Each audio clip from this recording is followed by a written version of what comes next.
Howard College of Business for our students at the University of Houston who are in personal finance. So I am going to open up the Zoom room now. If you're watching on Facebook or YouTube, welcome, welcome, welcome.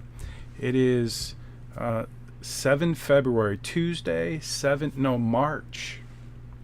It's March, 7th of March, year of our Lord, 2023. So the year is already going fast. Okay, I've got the Zoom room up. Now we have spring break coming up next week. So let's see if we can get something started today. We're going to talk about insurance. This is our insurance lesson. So let's go let some folks in and get started.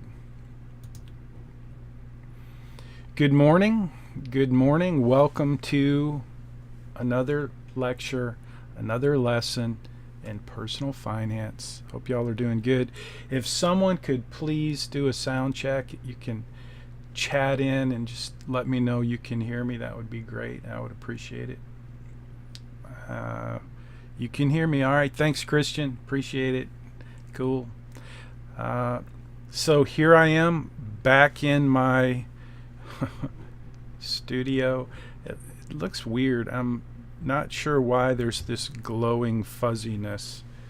I'll figure that out later, but it's kind of weird. I think I could figure it out now. Let's see if I can figure it out now. Ecamm Live. Let's do that. Let's do that. Ecamm Live. Man, there's so many little settings on this Mac. FaceTime, detail camera, Logitech. Sorry about that. I'm playing. Let's go ahead and admit everybody. Hope you guys are doing great. I do not like that glowing weird look. Gonna try to fix that. So we have a couple of minutes before we officially get started. If you have any questions or comments, go ahead and leave a message while I try to figure out why I'm glowing in this weird way. I'm gonna see if I can get that fixed real quick.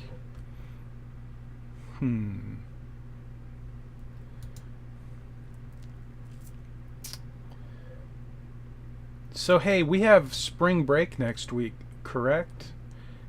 A couple of things I wanted to see if we could clarify. One is that we do have spring break next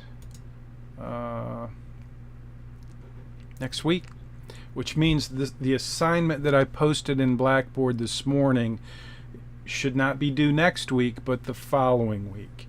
So if you could do me a favor and check Blackboard, if you'll just check in Blackboard, someone check in Blackboard and let me know that you see the assignment, the insurance assignment. That's what we're going to talk about today. And let me know that's available. 840 base. Yeah, I don't know what to tell you about this glowing weird background. I do have a green screen, which is new from last week, but anyway, so it is, I see it is, Maritza, you said ye? That's Y-E. I think that means yes. Apparently you missed the S, but that's cool. It's on Blackboard, and the due date, can you see the due date? Is the due date correct? It's always a little challenging for me when we have spring break because I post an assignment and then we have a whole week off. So take a look at that due date and just let me know it makes sense to you. If you're watching on Facebook or YouTube and you're taking advantage of our asynchronous course, that means you're watching at 2 in the morning or whatever. Leave a comment, let me know that the assignment is cool. It says it's due on March 21st. So is that correct? March 21st would be, should be 2 Tuesdays. So yeah, it would not be due next week because you'll be on spring break next week, correct? Am I right about that? Isn't spring break next week? It says it's due on March 24th. Let's see, somebody's in the waiting room. So, Christian, is that correct? Don't we have spring break next week? That's what I'm trying to clarify. Yes, we have spring break next week. So that means the assignment that I'm posting this week won't be due next week because you'll be on spring break. And so it will be due the following week. So we'll have a whole week off, which means even though I'm posting the assignment today, you won't actually have the assignment due until a week from next Tuesday. If I have that correct, then that's correct. Okay, spring break is next week. That's what I thought. So I won't see you next week. Now, if you have a question, excuse me, if you have a question, or if you're not getting your questions answered in GroupMe, you're welcome to send me a text message or an email and let me know if you're struggling with something. But this week's assignment is really pretty easy. It's insurance. Sorry if you hear that radio in the background. That's my wife's Park Host radio. It's left on. So anyway, sorry about that. Let's see. Okay, let's get started. It is now 10:06 a.m. We're going to talk about insurance today. And I'm going to help you become a better consumer of insurance. I have to go turn off that radio. Give me just a second.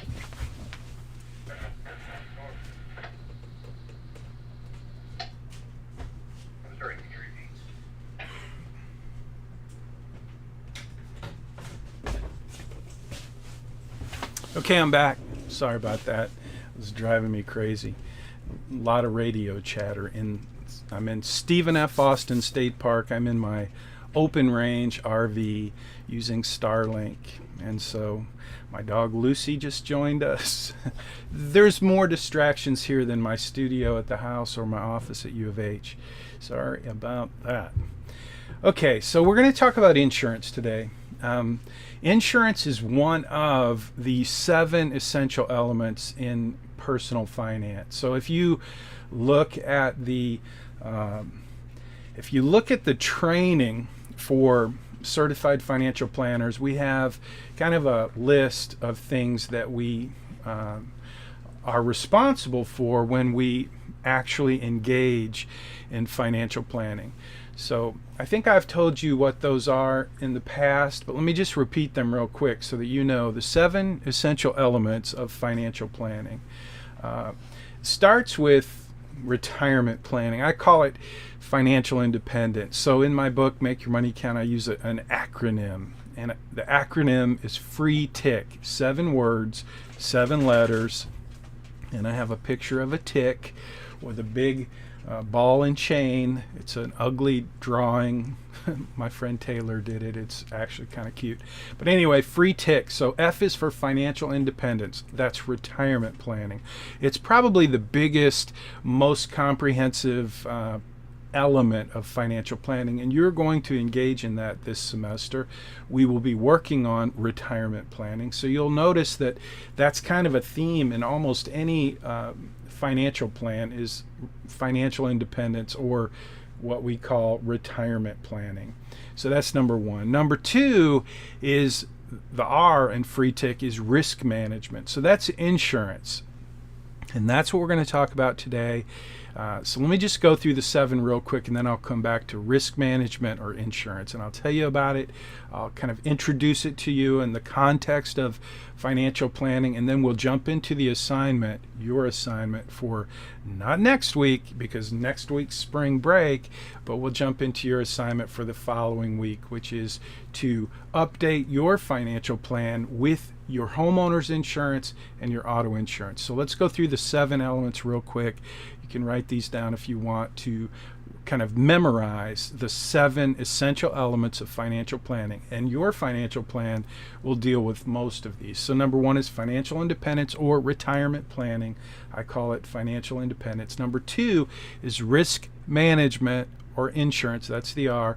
The next 2 E's, the first one is estate planning. Everybody's financial plan has to deal with what happens when you die. That's estate planning. How will your assets be disposed of? Who will receive them? If you have no plan, if you have no documents in place, then everything you own when you die, the state will decide where it goes and how it's distributed. So estate planning is an important and one of the 7 essential elements of financial planning. The next E in free TIC, my acronym, the next E is education planning. Now you're a college student and maybe you're paying as you go. Maybe you're working and paying for college. That's how I did college. I paid for college. I did take out some student loans. Mostly I spent those loans on used cars because I was from Michigan, and in Missouri where I went to college, there were all these old cars and I could buy them, take them back to Michigan and sell them. So that's what I used my student loan for. And I worked and I made money, and that's how I paid for my college. And my student loan, again, was kind of investment money.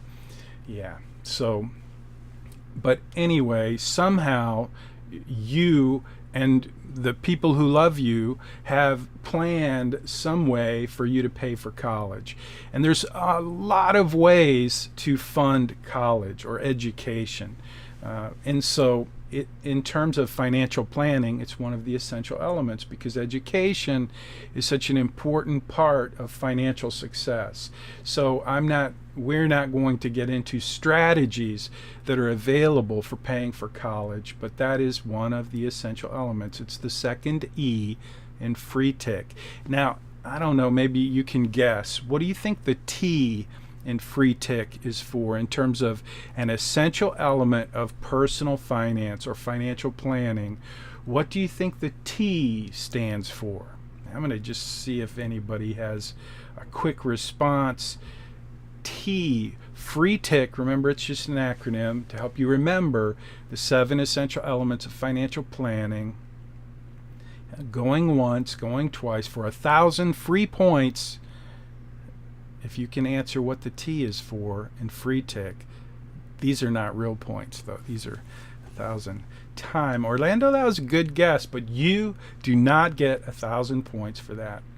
Time is a big part of financial planning, obviously. The time value of money is a huge part of any calculation, but nope, not timing, Aniha.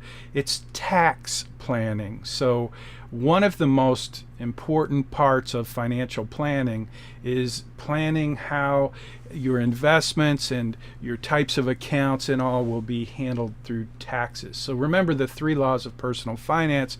Number 1, the most important law is the law of spending and saving. Spend less than you earn so you can save more for what matters most. It's the most important law of personal finance, but it's also the most disregarded law of personal finance. The second law of personal finance is the law of tax-advantaged investing. The IRS makes the law, and your job, and my job as a financial planner, is to help you take advantage of the law. So that's the second law of personal finance. So tax planning, which is something you're going to be learning a little bit about, is a huge part of personal finance, and it is the T in free TIC. It represents one of the 7 essential elements of personal finance or financial planning, is tax planning. How do we make investments and build wealth in a way that's going to cost you the least amount of taxes possible? I call it tax-advantaged investing. So that's what the T is. So that's FREET. And what do you think the I stands for in free TIC? If we're listing the 7 essential elements of financial planning, what do you think the I might stand for? Give you another opportunity to quickly earn 1,000 points. These are not real points, but kind of for fun. What do you think the I is for? What type of planning would start with an I? If you're on Facebook, YouTube, yes, Vivian, you got it. You win 1,000 free points. I don't know where you're going to use those points because they're not available in this course, but you just won 1,000 points. So investment management, Vivian. Yes, Christian, you got it too. Sorry, Christian, you got it first, it looks like. They both posted at the same time, but yours came online first, Christian, so you both get. We'll split it. You each get 500 points. Again, I don't know where you're going to use those points, but you earned it. So investment planning, sure. By the way, in this course, the most popular topic is investments. And you're going to be, after this week, in fact, we're going to jump right into investment management, and you're going to be learning about investments. I'm going to teach you some investment strategies that will be very helpful. Sorry, my screen keeps going weird. I'm going to figure that out one day too. So we've got FREETIC. That's free tick. What do you think the C stands for? This one's a little bit more challenging, but I'll just tell you that the C stands for cash flow management. So cash flow is an important part of all financial planning. It's budget. That's what you're going to see when you go into your financial plan and you look a little deeper. And we'll get into that more as we move forward. So let's go back to the R, risk management. Insurance, that's what we're going to talk about today, is insurance. So what I want to do is, first let me just set the table, and I'll tell you a little bit about insurance, and then we'll jump right into the assignment. But insurance is a way to manage risk. Now, there's a lot of ways to manage risk, but insurance is the way that we tend to do it in our culture. We tend to buy insurance so that we can transfer risk to the insurance company. We give them a premium. We give them money. It's called premium. That's what you pay for your insurance in exchange for coverages, insurance protection, insurance coverages. So you are transferring risk to the insurance company. So, quick little story. When I started teaching at U of H, I think I may have told you that I drive a motorcycle. At the time I drove, I think, a Harley Davidson. Now I drive a really cool Goldwing, with a DCT. That's a dual clutch transmission. It's an automatic transmission. It's a super cool bike. It's what the police officers drive. But I mentioned that in the first time I taught class, and one of the students who was from my area, I live in Friendswood, I think he was from Clear Lake, he said, "Did you know, Professor Munchback, did you know that you can drive your motorcycle on the express lane?" I think I was complaining about traffic that morning when I was teaching and how bad traffic was. And he said, "Did you know that you can take the express lane from down in our part of town right to U of H?" I'm like, "And it's free." I'm like, "Yeah, I don't want to spend money." I told him I didn't want to spend money to take the express lane. It's like $6 each way. He's like, no, Professor Munchback, if you're on a motorcycle, that part of town, it's free. And that's like the only part of Houston where it's free. Other people, if you live in Katy and you take the express lane, it's not free. The HOV is free, and you're allowed to take that on a motorcycle. But here's my point. Risk management. If you drive a motorcycle in Houston traffic, it's a little scary, trust me. And so if you're trying to manage risk, like, what's the biggest risk everybody has in their life? It's a 100% probability that you will die. The question is, how will you die, when will you die, and how do you manage your life and your activities in such a way that you take care of yourself, you be careful, you be safe, and you don't die tomorrow. That's risk management. So for me, risk management, I've been driving a motorcycle since I was like 13 years old. When I got married, my wife said, "No more motorcycle." I said, okay, as long as we have kids, as long as, we have kids living at home, I will not drive a motorcycle. So I gave up motorcycle driving until our kids grew up and moved away, and then I started driving a Harley Davidson motorcycle, and it's awesome. Now I drive a Goldwing. But how do I manage risk? Driving in Houston is still a pretty potentially fatal activity. Fatal, as in you can die from it. So when this student told me I could take the express lane, it was like, this is going to be great. Because if you've ever been on the express lane, it's one lane. It goes each way. So you're not fighting traffic. There's not people passing you. You're not passing people. It's so much safer, and it's free. So that's just one idea for you to think about in terms of managing risk. So there's a lot of ways to manage risk. If you like to fly an airplane, I don't know if you know this, but if you decide to buy life insurance and you are a pilot, my dad and my son, both, my dad passed, but my son has an airplane license. He flies a little airplane. And because of that, if he goes to buy life insurance, it's going to be a lot more expensive for him than it would for someone his age who doesn't fly an airplane. So that's something to know about risk management.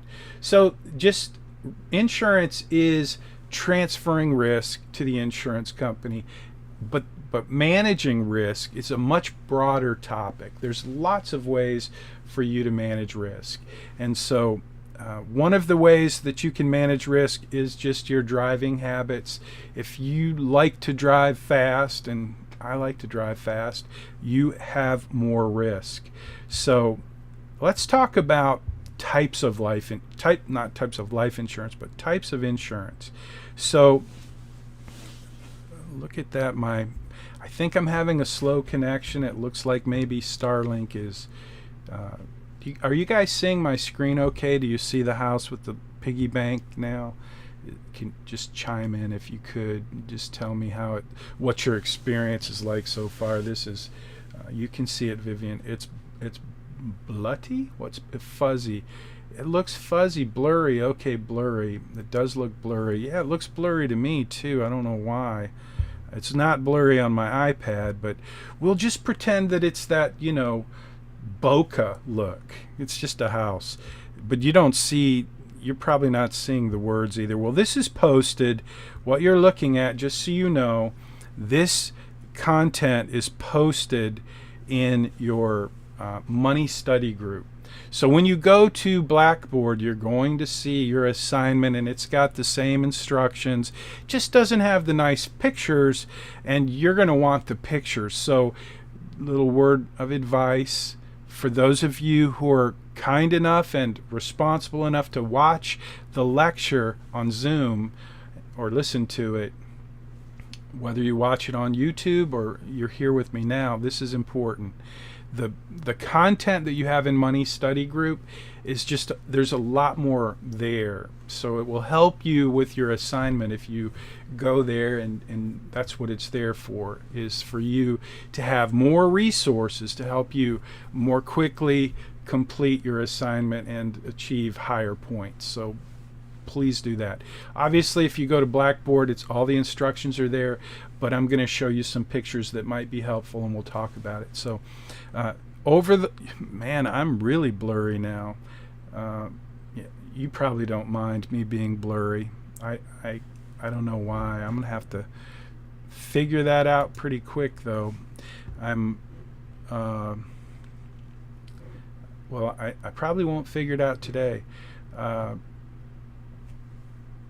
It's a little distracting, though. I look like a ghost. So you can hear me. I'll just keep talking. So last week, well, it wasn't last week. Last week was bargaining. The week before, you did the Credit Crush assignment, which included you putting, you purchased a car, you purchased a house, you put on some debt with credit cards. Well, this week, your assignment is going to be to add insurance to your financial plan. So I want to show you how to do that real quick. One of the things you're going to do is you're going to get a quote for car insurance. So if you already have car insurance, let me just say the best way for you to get a quote is to go to your existing insurance company and get a quote. Just ask them to give you a quote for some different coverages. Now you're going to do some research this week and you're going to learn about the different coverages. You're going to just read and learn about the different coverages. So for example, in your auto insurance, you're going to learn a little bit about liability coverages and what those numbers mean on your policy. My policy has 100/250/100. That's the liability coverage on my auto insurance. And your policy will have the same thing, but you may have different numbers on your policy. And so when you get your quote, I want you to see what it would cost you to move that coverage to the next level, whatever that next level is for you.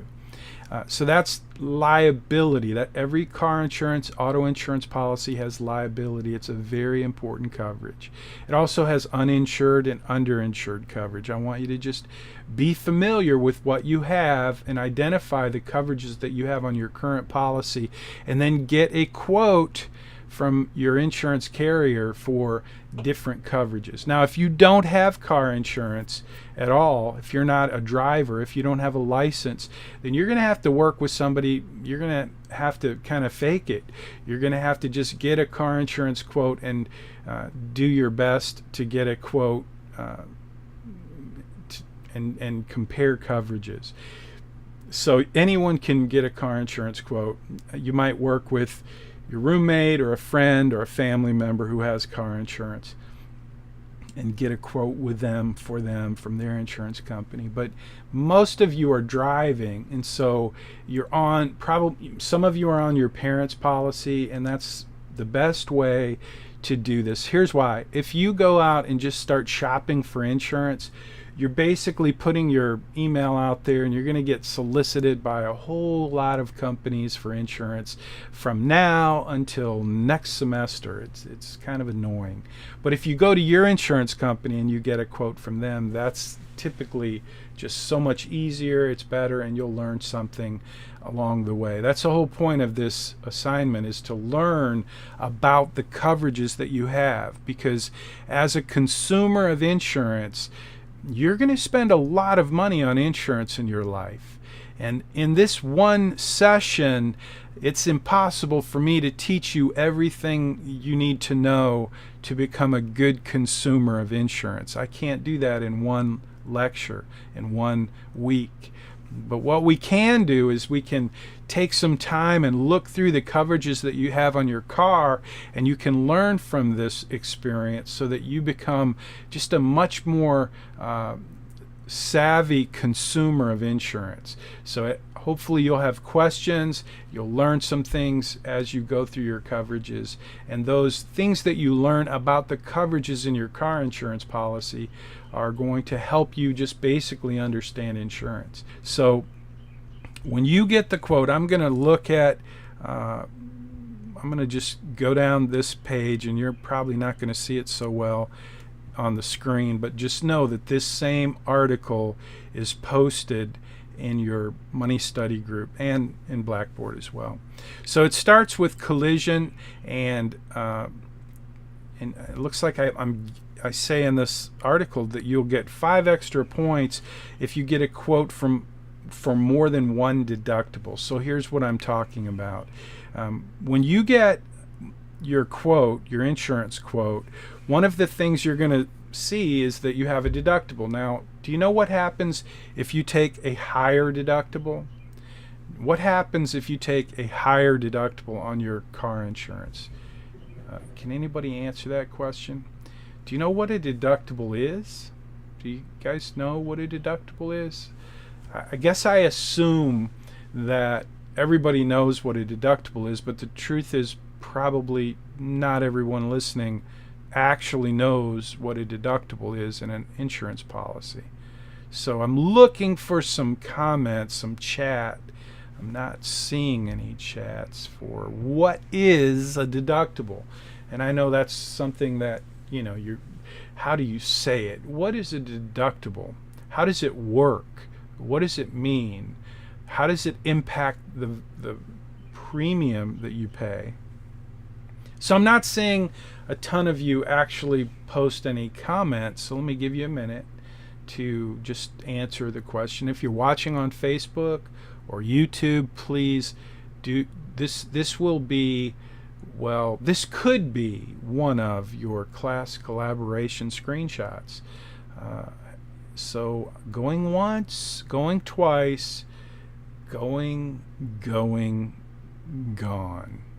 That tells me, thank you, Maritza. It's a deductible. What you pay for out of your, what you pay for out of your insurance. So that's right. So if you get in a car accident and you have a $250 deductible on your collision coverage, that means you pay the first $250 out of your pocket. That's your deductible. And so if you have a $250 deductible, let's say that your vehicle is totaled. Let's say I drive a Lexus ES350, it's a 2008, but let's pretend it's a 2020. If it's a 2020, it's going to cost about $30,000 to replace it, maybe $35,000. So if I get in an accident, a collision, you guys know what a collision is, right? It's when you run into something. That's a specific coverage on your car insurance policy.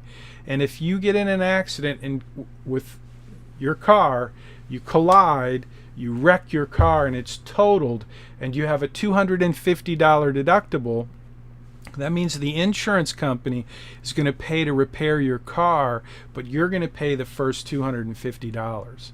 Now, if you did have a Lexus ES350 2020 model that costs $35,000 or $40,000, whatever it is, if you did actually have a $250 deductible, what you pay for that insurance, especially as a younger person, especially if you're a guy, that premium is going to be really high. Think about that for a minute. So in this example, you crash your car. That's called a collision. And that means your insurance policy, the collision coverage is going to kick in. But you have a deductible. You chose a $250 deductible because you didn't want to have to reach in your pocket and pull out a lot of money to pay if you wrecked your car. So what does that mean in terms of the cost of your insurance, your premium? Now, maybe you don't realize this, but a $250 deductible on a 2020 Lexus ES350 is a super small deductible. And if I was your insurance agent, which I'm not an insurance agent anymore, but for many years I was a State Farm agent, so I would advise you, especially if you were a younger person, especially if you were a younger guy, I would advise you that deductible is way too low. First, though, I would ask you a few questions about, how much money do you keep in your checking account? Do you have an emergency fund? Because if you don't have an emergency fund and you don't keep any money in your checking account, and I give you the kind of deductible that would make sense in terms of the cost of your insurance, because remember, when you raise your deductible, you lower the premium, and that's kind of the game. You want to figure out what's the lowest premium you can get and have good coverages and deductibles that don't kill you. So while you're thinking about that in this scenario with the collision with your Lexus vehicle, just remember that when we learn about deductibles, it applies to your home as well as your car. So I'm going to tell you a little quick story on the side here. My homeowner's insurance in Friendswood, my house in Friendswood, the homeowner's insurance company went out of business. January 8th of this year, I got a notice that my insurance company was going bankrupt. They're out of business. lovely. So yeah, I was a State Farm agent for many years. State Farm is probably the best insurance carrier for homeowners insurance. And you may wonder, why didn't I keep State Farm insurance? Well, I also knew that as good as State Farm was, they were the most expensive, at least in the Houston area, and so I wanted to save money. And so I switched. I went shopping. I got a broker who all they do is they shop around and they get you lower price. I knew that if I ever had a claim, so one of the reasons State Farm insurance is so good is because they have a great claims department. They pay claims better than most companies. I can tell you that. I'm going to say it's my personal opinion because I don't want to, I want to be as honest as possible, but it is my personal opinion. Having not only been a State Farm agent, but more importantly, having been an independent insurance adjuster for many, many years around the country, I can tell you that some companies are notorious for not paying claims, and some companies, like State Farm, are notorious for being very good at paying what they owe under their policy. But again, you pay a higher price for some companies, but they don't go out of business. And that's what happened. I got a cheap insurance company. They went out of business. So then I had to get insurance through the state. So I live in Galveston County. I got insurance through TWIA, Texas Windstorm Insurance Association. And I'm telling you this story because two days or a week after, literally 2 weeks after I got insurance through the state, through TWIA, a windstorm hit my house and blew some shingles off. Now here's the problem. When I got that insurance through the state, I got option 4, which is 2%, no, a 4%. It's a huge deductible, okay? It's a percentage of coverage A, and it was so high. My deductible was so high because I wanted to keep my insurance rate really low. So I took a high deductible. And then I had a claim, and they came out and said, yes, you do have damage. And yes, we will pay for you to replace your roof. However, they said, do you know how much your deductible is? And I'm like, yeah, it's pretty high. And so they gave me an estimate, and they said, we're going to pay to replace your roof, but after we apply your deductible, you get no money. And here's the kicker. Even though we didn't give you any money, if you want to keep your insurance policy with us, you have to replace your roof. Because now that we've inspected it and we, identified damage, we're not going to keep insuring you if you don't get your roof replaced. So I have to reach into my pocket, and it's going to be like 20 grand to get a new roof. And I'm getting nothing from my insurance company. The good news is I saved a couple $1,000s because I got a lower premium because I took a high deductible. And that story is just to help you understand how a deductible affects you. And you have to make sure that your deductibles are not so high that even though you're saving money on insurance, when you need to use your insurance, you have to have a surplus, an emergency fund, so that you have money to make repairs if you have a large deductible. So I still would suggest, and that's why you're going to get a quote for your car insurance this week, and I'm going to give you extra points if you give me a quote with multiple options for your deductible, because I want you to know the difference for the cost of your insurance if you have a $250 deductible versus a $1,000 deductible.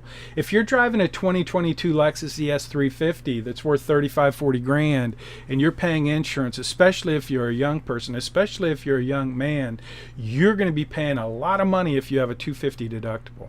Now, I've said a couple of times, if you're a young person, especially if you're a young man, you're going to pay a lot more insurance. Does anybody know why it's true that a young person, especially a young man, is going to pay a lot more insurance than someone my age? Anybody know why that's true? Especially, specifically, why a young man will pay more for insurance, car insurance, than a young woman. They're seen as being higher risk for accidents. That's true. Christian, why is that true, though? It's true, they are. That's why they charge a higher premium for young men, young guys. They charge more than they do for young women because they're a higher risk for accident. But why? I'm guessing the stereotype of guys being reckless. Yeah, no, the stereotype isn't the reason. There's a reason that they get stereotyped. They do things that actually result in more accidents, but not just more accidents, more fatalities, more damage to vehicles. And there's a reason, a very specific reason why guys have that stereotype. And it's not a stereotype, it's a very statistically sound reason that young men cost more, not just because society looks down on young men. It's not that, it's a statistic. So anybody got a guess? So I don't know, maybe you're different than I was when I was young. I know there's so many differences that have happened over 100 years since I was young. Testosterone. Orlando says testosterone. You know, that could be part of it. Men, young guys, tend to statistically drive faster than young women.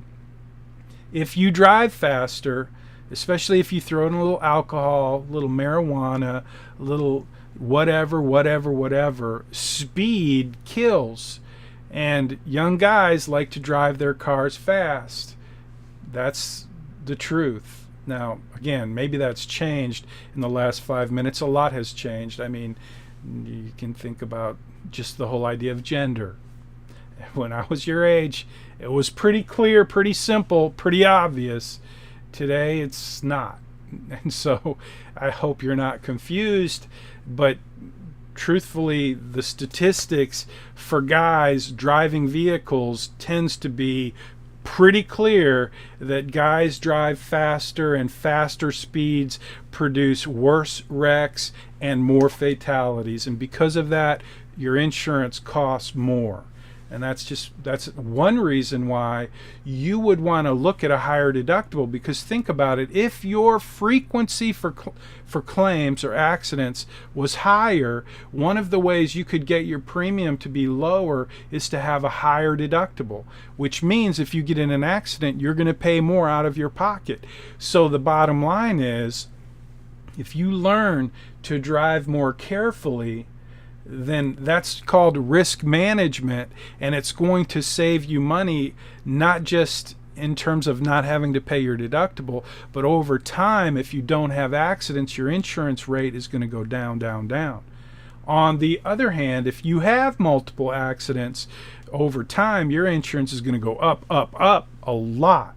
And so the deductible is a good incentive for you to save some money on your insurance, but also for you to practice driving more safely, more responsibly. So that's the deductible. So I'm incentivizing you to look at your policy and get a quote and see what the difference is for a lower deductible and a higher deductible. And we're talking now about collision coverage on your car insurance. So let me talk a little bit about, there's lots of coverages on your auto policy. And I'm going to talk about these. There goes my screen getting really weird, but hopefully it'll come into focus here in a minute, and I will get these numbers in front of you. So I want you to see these liability numbers. There are 3 numbers for liability, and what I'm showing you on my screen is 100, 500, 100. That's pretty much what I would recommend for most people when I was a State Farm agent. Now that, when you look at your policy, you may see that those numbers are super high. 100, 500, 100. Maybe it's 100, 250, 50. But what do those numbers mean? You're going to learn that this week as you study about insurance. But I'll just tell you what they mean so that you know, because you're going to see these on your insurance policy. So the first 100, these are liability coverages. Okay, these coverages are part of Section 2 of your car insurance policy. which means those coverages under Section 2, liability, they apply for the other person. So if you get in an accident, this is the protection you're providing for the other person, the people who had either bodily injuries or property damage, okay? Just know that your policy, whether it's auto or home, has two sections. One is first party. That's when we talk about collision and comprehensive and rental. Those are coverages that protect you. But Section 2, liability, that section is all about the other person. And for those coverages to come into play, you have to be negligent. You have to be at fault. You have to be legally liable, okay? That's why it's called liability. So you need to understand that. Liability is for the other person when you are legally liable to pay for damages that you caused. So that's what these three numbers are. 100, 500, 100 means that if I get in an accident in my Lexus and I cause the accident, these are the coverages that will apply. So 100, 500, 100. Here we go.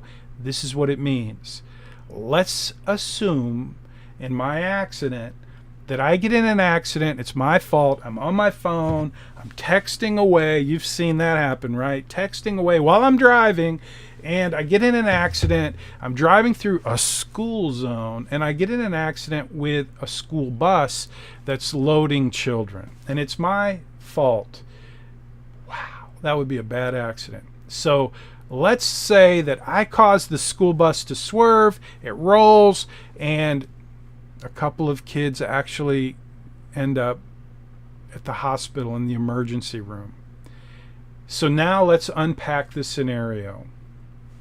It's my fault. Forget the fact that my car is damaged and I have a deductible and I'm filing a claim to replace my car. That's going to happen because I had a collision, so that's covered. But liability is what covers the kids on the school bus and the school bus driver. And so 100, 500, 100, what does that mean? So the first 100 is bodily injury for one person. The second number, the 500, is personal liability, bodily injury for everyone in the whole claim. So in this example, I said three kids went to the emergency room. The driver of the school bus, he had some neck problems, and when the bus rolled, he was hurting pretty bad. So he had a claim, but three little kids that went to emergency room, one of them actually died in this example. So what does that $500,000 do? Well, first of all, the $100,000 is the most that will be paid for any one person. So the child who died, they're going to receive from my policy $100,000 because that's the most that my policy will pay for any one person. $500,000 is the total, though. So then the next two kids who are in the emergency room, whatever their medical bills are, my policy is going to pay those up to $100,000 for each one of them. No more than $100,000 because that's what the first number is for. But overall, the whole claim for bodily injury is $500,000. So let's say there were 20 kids on the bus and they all went to the hospital and they all needed $50,000 worth of medical bills. My policy would pay for 10 of those, only $500,000. The other 10 would not be covered. Or basically what would happen is, even though all 20 kids had $50,000 worth of medical bills, my policy would only pay half of those medical bills because 20 kids times 25,000 is going to be $500,000 if I did my math right. So just so you know, those are what those first two numbers stand for.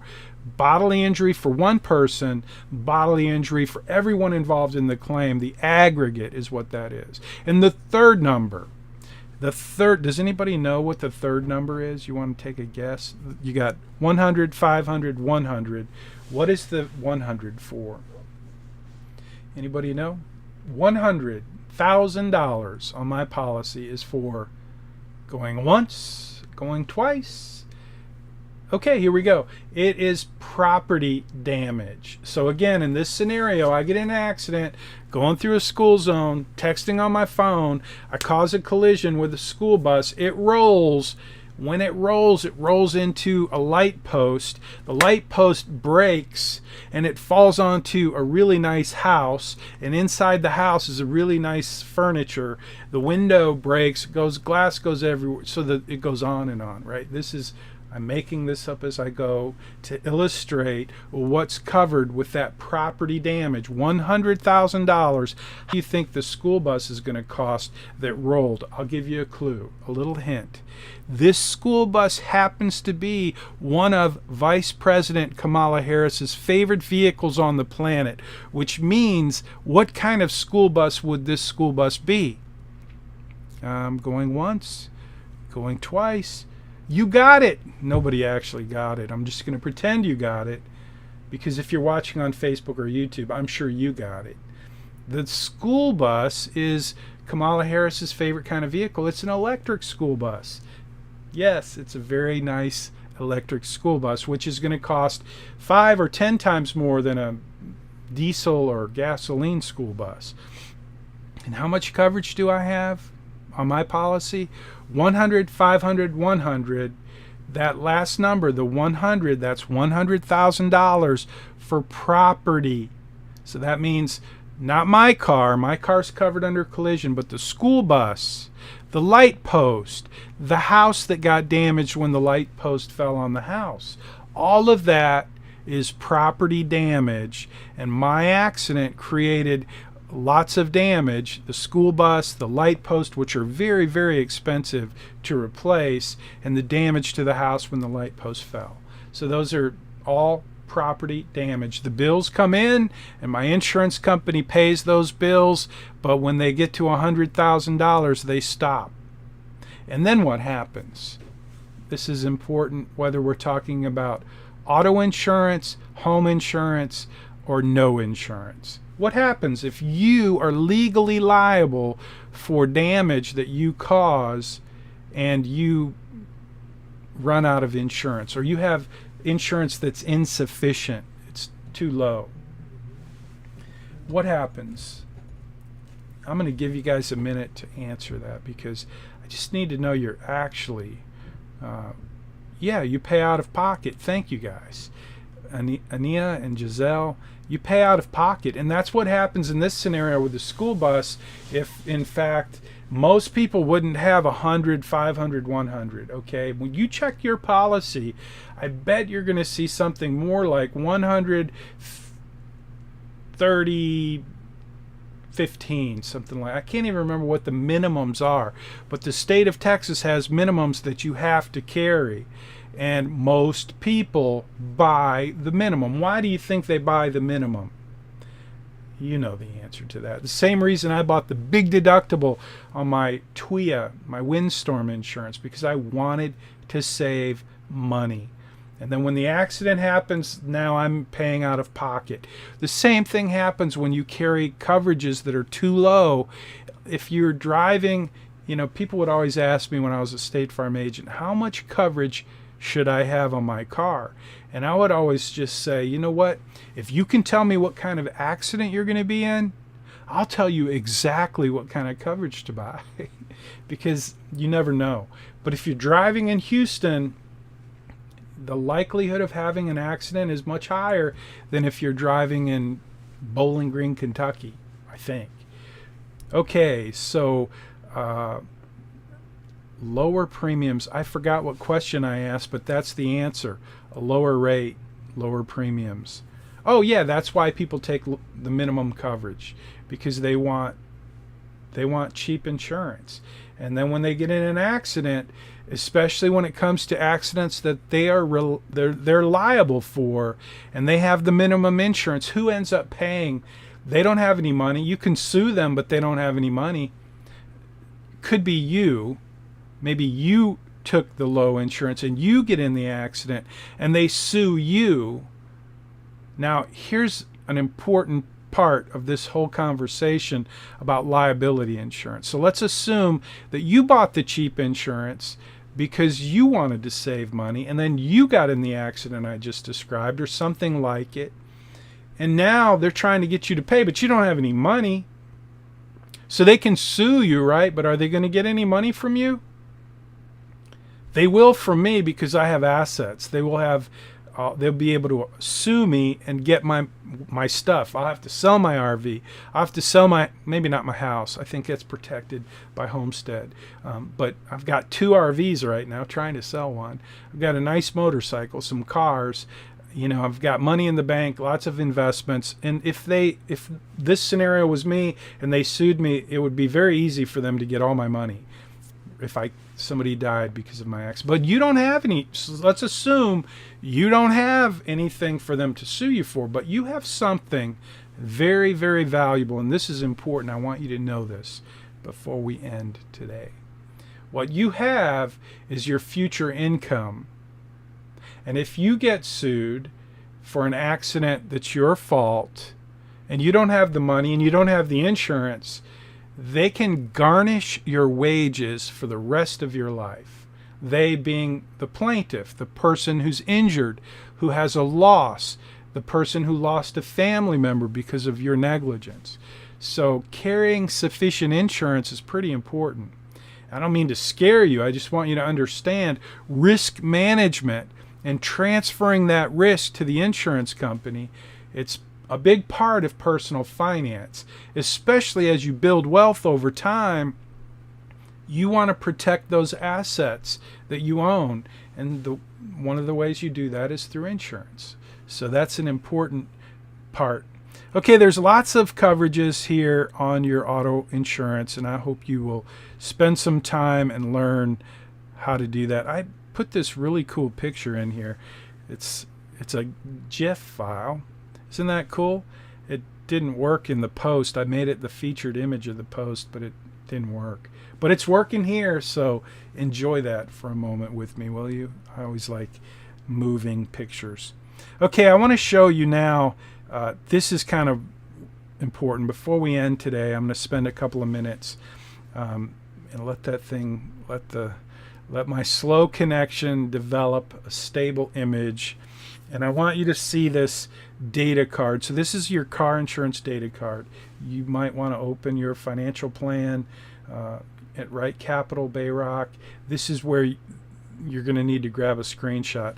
That's not real clear, is it? It's kind of fuzzy. So again, hopefully you can go to Money Study Group and open this right now if you want while I'm talking. So if you're on Facebook or YouTube, just jump on over into your Money Study Group portal. Go to, I think it's Chapter 8, Lesson 8, Insurance, the Insurance Assignment. I think maybe it's Insurance Assignment Review. If you zoom in, we can see it better. Let me see if I zoom in, if you can see it. So I'm zooming in, but this connection seems so slow. Okay, I zoomed in. Let's see if that... Yeah, that helped, maybe. Yeah, that's what I'll do. I'll make just the data card. So give it a second here while I talk. It'll get a little more clear. But you have this data card. Is that a little better, Aniha? I'm going to work on this. I'm using Ecamm Live with Zoom, and it's worked really well, but I'm having all kinds of issues. I got a new camera this week. I think the new camera is creating a problem, but I'm sorry for all this fuzzy stuff. I'll get that fixed. But this is your data card. You have one of these in your financial plan, but what you don't have in your financial plan, something that you will have in 2 weeks when I grade your assignment, is a data card for the insurance coverage for your 2 assets, your car and your home. So this is the data card for your home. I just want you to notice there's some key things here. You notice, first of all, collision and comprehensive are both checked because you need to have collision and comprehensive coverage. Those are 2 coverages on your car insurance policy, and your financial plan wants to know that you've checked those off. And I will give you a deduction if you don't have those checked off. So then you're going to, after you do your quote and determine what kind of bodily injury protection you're going to have, those numbers will go into the data card. Property damage, notice you see bodily injury per person, that's what the PP stands for. And then bodily injury per accident, that's what the PA, that's the second number. And then the third number is property damage over there on the right. In this case, it's $25,000. You've got a deductible. You're going to have to get that quote to figure out what deductible makes sense for you, and then go ahead and plug that in. Name the car, who's the owner, when does your policy end. All of those are just pieces of data in the data card for your car insurance. Notice I said premium inflation of 5% a year. That's probably more than it will go up. And if you're young and you drive safely, it could actually go down. It will go down. So, okay, let me jump into the homeowners. I'm going to pull up the homeowners data card now. This one doesn't have near as much information in it, but it's still part of your... Now, I didn't include a data card for the mortgage, but the mortgage and the insurance work together. So on your mortgage data card, that's where you plug in how much you're going to pay for insurance. In this case, this student had $7,500 for the annual premium, but they have a $700,000 house, so that's probably pretty close. Included in plan, yes. Link to primary home. So again, take a look at your mortgage data card, make sure that one's set up correctly, and then set up your homeowner's insurance card. And it's pretty self-explanatory. You're going to probably need to do a little research to figure out how much is the insurance going to cost for your homeowner's policy. Okay, so I am going to give you guys, I'm frozen. Vivian, am I still frozen? Can you still hear me? I'm not frozen. Sorry about that. It's a cloudy day here in San Felipe. I'm at the Stephen F. Austin State Park. This morning I had a speed test of over 200, but whenever it gets overcast, that becomes really sketchy. So I apologize. Thank you guys for your patience. So I'm done. If you have any questions, I'm happy to answer the questions you might have. And again, next week is spring break, so we will not have the Zoom meeting next week, and your assignment in Blackboard will be due in 2 weeks. If you have questions or you get stuck, feel free to reach out. Otherwise, I will be here after spring break, and I'll get my camera issue fixed. I'll do my best to get it fixed. In the meantime, if you're watching on Facebook or YouTube, thanks for watching. Leave a comment. Make sure you interact a little bit. Grab a screenshot for whatever you post, and you can use that as your class collaboration this week. How early for submission for extra points? That's a good question, Orlando. I'm glad you asked that question, because honestly, I haven't thought about it. It's a good question.